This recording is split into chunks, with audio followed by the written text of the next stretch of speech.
لیکن کوئی ایسی مثال دیں جس میں ظاہری طور پر وہ شخص موجود نہ ہو اور پھر پکارا جائے، تو پھر بات ہوگی کہ ہاں آپ جو دعائیں مانگتے ہیں، توسل کرتے ہیں، آپ وسیلہ اختیار کرتے ہیں، وہ سب صحیح ہے، یا علی مدد کہنا وہ ٹھیک ہے، جبکہ ظاہری طور پر مولا کہنا کہ ہمیں دکھائی نہیں دیتے، یہ پکارنا صحیح ہے۔ پہلا انسان اس دنیا میں آیا اور ترک اولا کر کے آیا تھا، تو اس سے دعا مانگی تھی، دعا قبول نہیں ہوئی، لیکن جب کچھ کلمات کے ذریعے دعا مانگی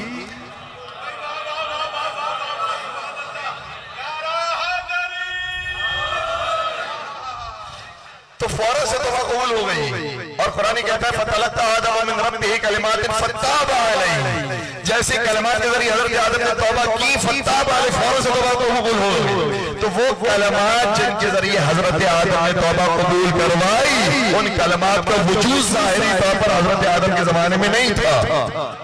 تو جب زندگی گزارنے سے پہلے ہی انبیاء کرام نے پنجتن پاک کو وسیلہ بنایا، تو زندگی گزارنے کے بعد اب بھی اگر ظاہری طور پر موجود نہ ہو اور ہمیں وسیلہ کرا دے تو کیا حال ہے؟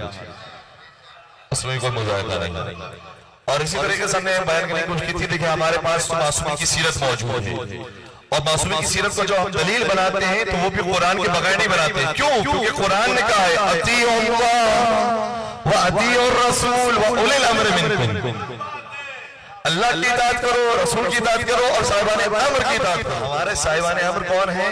معصومین کرام علیہ السلام، اور قرآن یہ کہہ رہا ہے کہ ان کی اطاعت کرو۔ اور ہم نے معصومین کی سیرت آپ کی خدمت بیان کی تھی، پانچ سرکار کی سیرت کل آپ کی خدمت بیان کرنے کی شرف حاصل کیا تھا کہ پانچ سرکار کے زمانے میں پنجتن پاک کا وجود نہیں ہے ظاہری طور پر، لیکن پانچ سرکار جب بیمار ہوتے تو فرماتے ہیں یا فاطمہ یا فاطمہ۔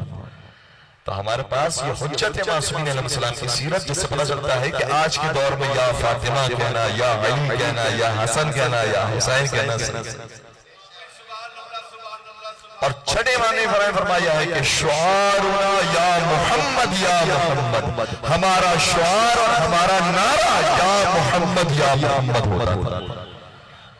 تو چھٹے سرکار کے زمانے میں پیغمبر ظاہری طور پر وجود نہیں ہے، تو چاہے یہ ظاہری طور پر وجود رکھتے ہوں یا نہ رکھتے ہوں، معصومین نے کہا ہے کہ ان کو پکارنا جائز ہے، لیکن جب ان کو پکارا جا رہا ہے تو ان کو پکارنے کا مطلب یہ ہے کہ پروردگار نے انہیں طاقت دی ہے۔ کوئی اپنے عقیدے کو خراب نہ کرے، پکارنا ڈائریکٹ صحیح ہے، لیکن اس عقیدے کے ساتھ ان کے پاس جو طاقت آئی ہے وہ پروردگار کی طرف سے۔